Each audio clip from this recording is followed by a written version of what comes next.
After Spain's 4-2 semi-final defeat to Brazil, Jenny Hermoso said Brazil don't play football. She also accused them of playing rough and time wasting.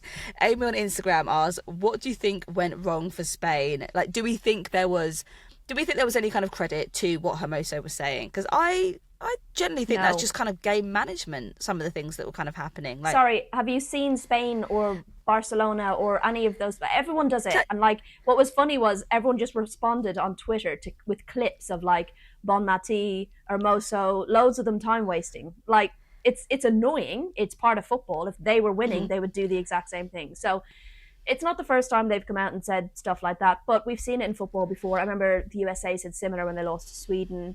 They don't play football. I think when you've played a team and you're lucky not to have been beaten 6-0, you probably shouldn't come out and say they don't play football, because they absolutely ran them around the park, and Brazil were unlucky not to score more.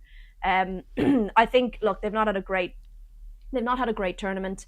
I think Spain, there's been chinks in their armour that have been apparent over the last 12 months or so. They win, obviously they win a lot, and they've lost twice, before this tournament.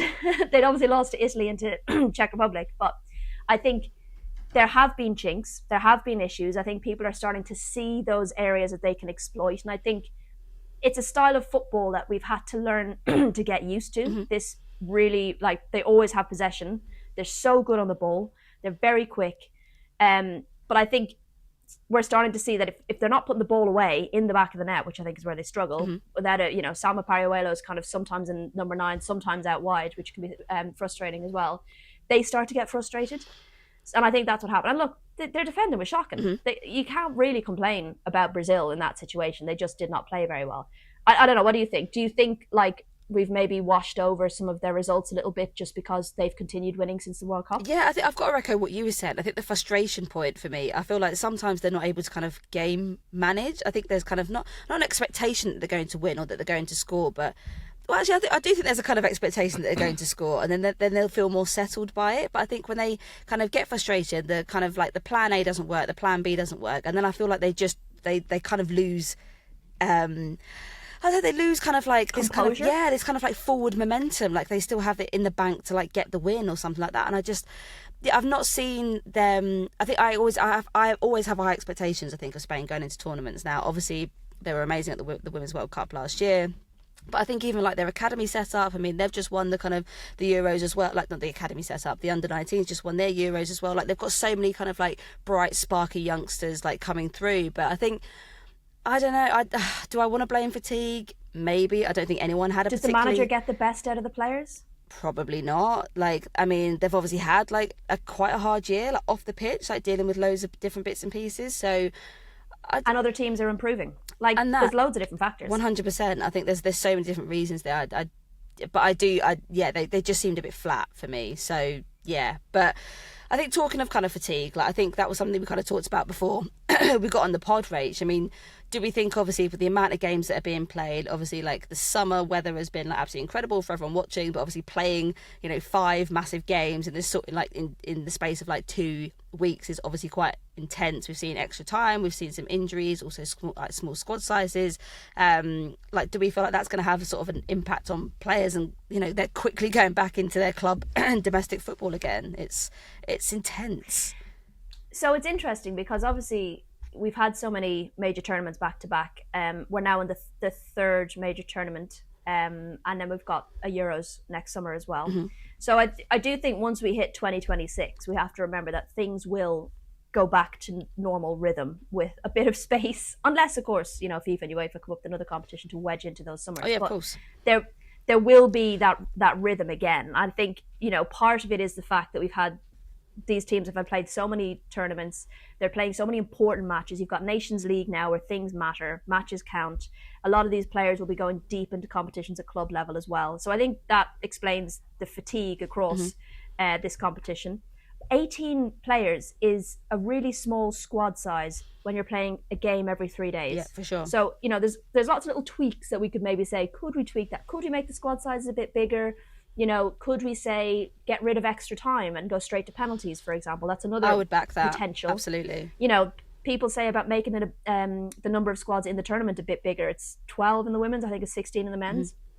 little things that could be tweaked. Some people have said, let's make it 5-a-side in the way that we saw the rugby sevens. I don't know if I'd go that far. But I just think it's, maybe it is worth interrogating if the format works. But at the same time, I think the next time an Olympics comes around, we'll be back into the normal rhythm. Mm-hmm. There'll have been a World Cup, and you'll be coming into an Olympics, but at least 2026 will have been free, I suppose, Yeah, I think I agree. I think like when you look at some of especially the extra time, I think that was quite high. I think in that last game, the USA Brazil game, there was 10 minutes added on at the end. I think there was injury time was huge. Yeah, I've seen 12 minutes added on previous games, 16 minutes, that all adds up. So by the end of the tournament, maybe you've played 6 games instead of the 5. It's Yeah, I think we always come back. It feels like just a really boring rhetoric that we just keep coming back to. We cannot keep expecting that these players are going to be able to play at such a sustained high level and also produce a really high quality product like that, across the tournament. So we've just had a really lovely. I'd be interested to see what our listeners think. Because on the men's side they do under 23s, Mm-hmm. right? So but then we also know how important the Olympics is to women's football. Is it a case of just making little tweaks here and there to just try and manage that loading, or I don't know. Notes on a postcard, suggestions on a postcard, guys. Well, we just had a really lovely little stat come through from our producer Finn. Thank you so much for sending that, Finn. Really appreciate that. Brazil's women's national team actually played 108 minutes of stoppage time during that tournament. That must include extra time. That is absolutely Jesus wild. Well, think about it, right? Remember those quarterfinals when everyone except France and Brazil went to extra time? Mm-hmm. And then the ref was like, sure, fuck, we'll make them play 16 minutes of injury time. That's half of extra time. Do you know what I mean? It's so by the end of the 4 quarterfinals, we'd had an extra 90, 100 plus minutes of football on top of the 4 quarterfinals. Do you think that was a factor that kind of played into the final? We were kind of talking about the fitness levels, the fatigue levels. Do we think that actually the kind of win, the USA getting that win, was maybe a touch on them saying they're one of the fittest teams in the tournament rather than anything else?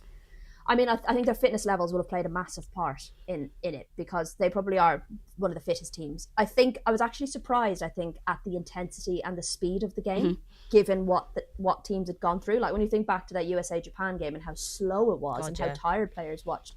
When they came out, I remember I turned to Sophie and I was like, this is a fun game. This is intense, it's quick, it's end-to-end, and that was a surprise given the amount of football that had been played in the lead up to this game. The fact that it was a final match, the fact that it was hot, it was, I think it made actually the final a bit more impressive.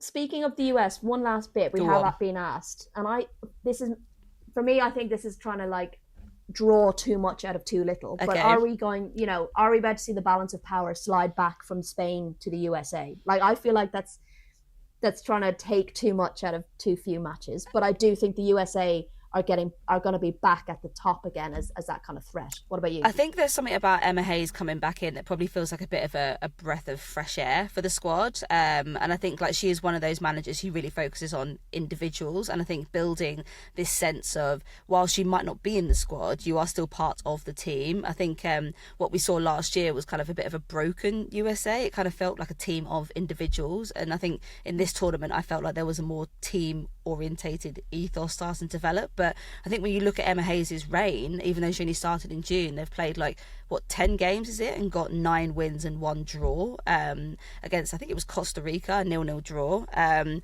you kind of think that kind of speaks for itself in a way. Those kind of results don't just happen. You could say maybe the first 3 or 4 wins and maybe just the kind of bounce that you get from having a new manager in, but that is some consistency. And entering this tournament, having gone off the back of last year in the World Cup, dropping out of group stages, now coming in and winning an Olympic gold and continuing the USA's legacy, what it's been known for, that's a 5th Olympic gold for them. Getting the USA back to kind of what the expectations and delivering on those expectations, I think is, I do think there's going to be a dominance that we start to see. This is a dominant era. I'm not saying they're going to go back to the kind of 90s dominance right away, but I think there's definitely that kind of feeling like they're on the up. I don't feel like we're going to have a 90s USA level of dominance across women's football. I think everyone is improving, and I think you will see those. I'm so excited for the Lionesses USA game. That's just going to be such an interesting one. That isn't a friendly, not just for the two managers. That is not friendly. I think it's we're going to see a lot more from, you know, matches we see from the US over time, as they go on. But yeah, I just think it's an exciting one. It's good to see them back up again, but hopefully, you know, not taking over. Please, guys, come on. Yeah, like not winning a World Cup in Brazil Not in everything. like 2027. Yeah, just like, Don't be greedy. yeah, just better but not best. Yeah. Yeah. That should be our motto. Let's. Is that not what we've been aiming for? Just good. Yeah. Just better. But not the best. Okay.